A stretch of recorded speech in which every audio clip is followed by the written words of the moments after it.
We talked a little bit in the build up to the Bahrain test about what we might see when the cars actually hit the tarmac, perhaps even innovations. How do you feel now, Tuesday after Bahrain, in terms of what we have seen and what's appeared on the cars?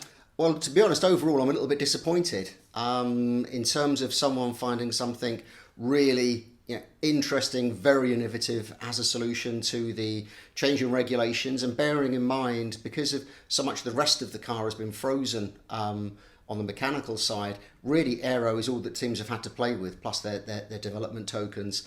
And I thought something would be very different. And so far, we haven't really seen anything.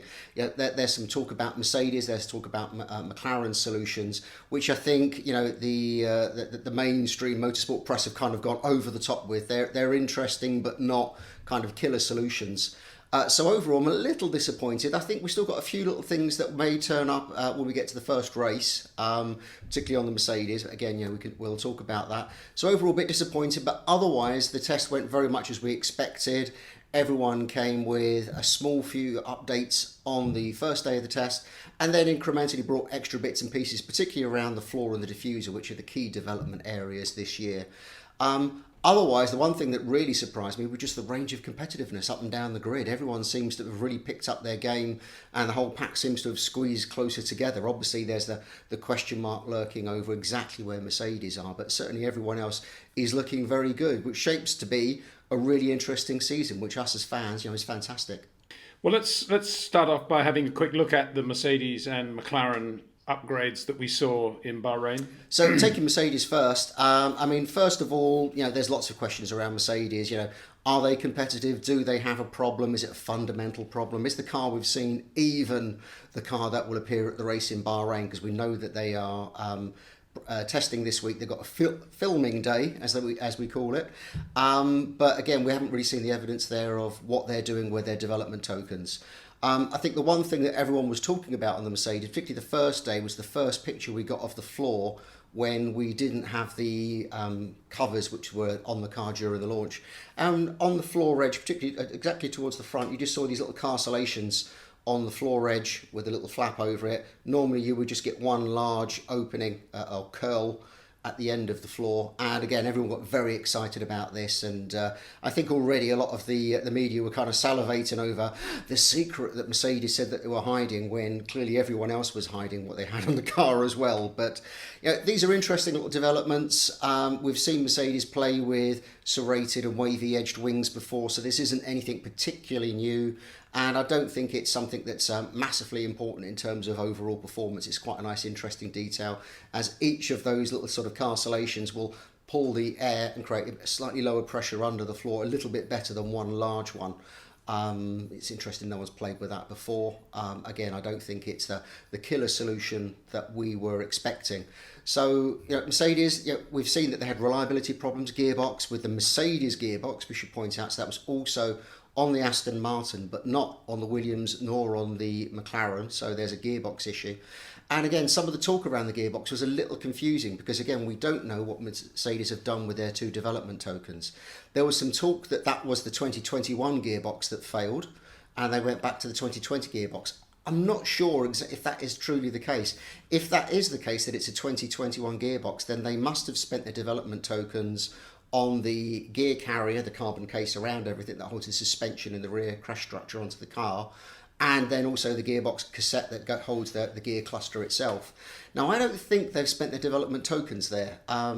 Mercedes have been, again, very clear that you will see when they've spent their development tokens, and if they had changed the gearbox, then that means that they have got something that we can't see, or maybe, as one of the many conspiracy theories, is that they're going to actually update the car at this filming day. So I'm expecting it more to be something like a nose. But if the gearbox story is true and they do have a new gearbox, maybe they were running the old or the new gearbox cassette inside the old gearbox carrier.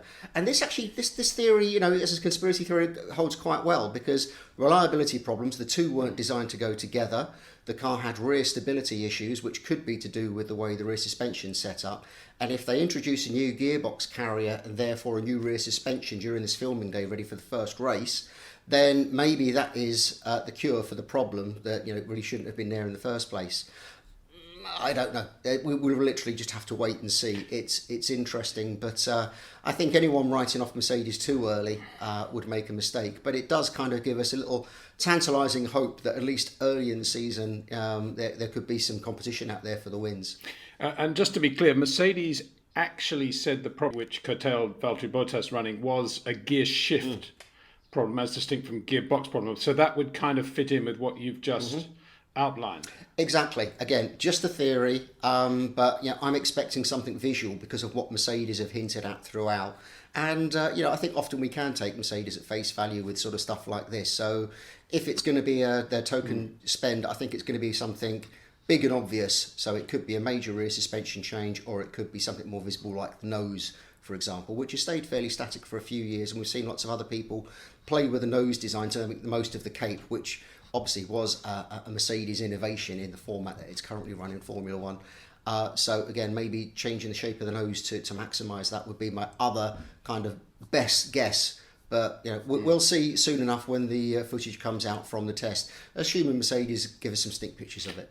So this is the beginning of the new era, whereas in the past we'd be looking around the complete car and say, oh, new barge boards here, new rear suspension upright there. Now it's all around tokens, and tokens are the thing that trigger one's evaluation of what is going on with the development of a car. It's just the new world. Welcome to the world of tokens.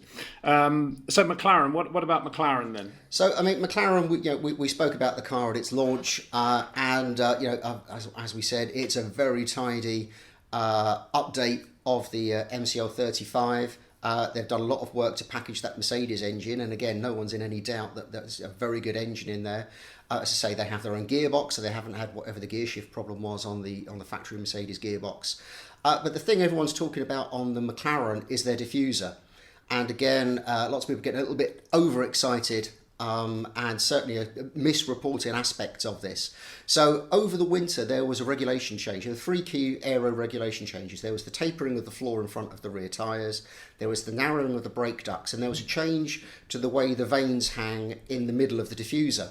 Now, this has been simplified by most people, and the teams in fairness, to say, oh, these vanes in the middle have been lifted up by 50 millimetres, which isn't exactly what the rules have said. The rules are actually very different. You can have a low vane in the middle, this middle 50 centimetres of the diffuser, but the regulation, instead of saying you can't have vanes in this area, it says it has to be continuous bodywork. And this is similar to the rules that we have around the nose. So what it means is if you put the diffuser through a meat slicer horizontally, every slice you would have out has to be one piece.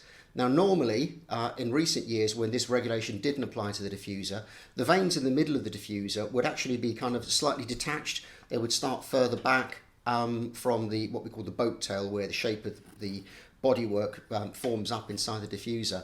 Now, if you slice through that all has to be one piece. So the only way you can do that is to actually join these vanes that hang in the middle of the diffuser to the leading edge of the diffuser as it forms underneath the car. And that, if you look at it, it starts to create problems, because if you can imagine, the airflow wants to fill in that back area, that boat tail area. So you want to encourage flow into the diffuser, and by having fences joined that far forwards, a lot of the other teams have obviously looked at this and thought, well, no, that's not the way we want to go. What McLaren have done is they have followed that, but they've kept this vane, rather than hanging all the way down to the floor, quite short all the way up the diffuser. And aerodynamically this works. It helps seal the diffuser. It manages the pressure from the outer sections to the middle of the diffuser, and creates some upwash as well. So that will all work for them. But they may be paying a price in the way that diffuser works that other teams are doing in a slightly different way. So Ferrari and Mercedes, for example, have moved the vanes as close to that middle 50 centimetre zone as possible. But in doing that, they're getting the benefit of being them quite close to the middle, but also it gives them the benefit of having the serrated bottoms, which are really effective, particularly with high-rake cars. This is one of the things that would have hurt the high-rake cars with the regulation changes over the winter. So everyone's got very excited about this. Everyone thinks that the teams wouldn't have thought about this as soon as they read the rules. And to be honest, it's an obvious solution as soon as you read and understood the regulations. So again, it's interesting. given the amount of time teams have got to play with these regulations this year, obviously the diffusers are only going to be in place for 1 year.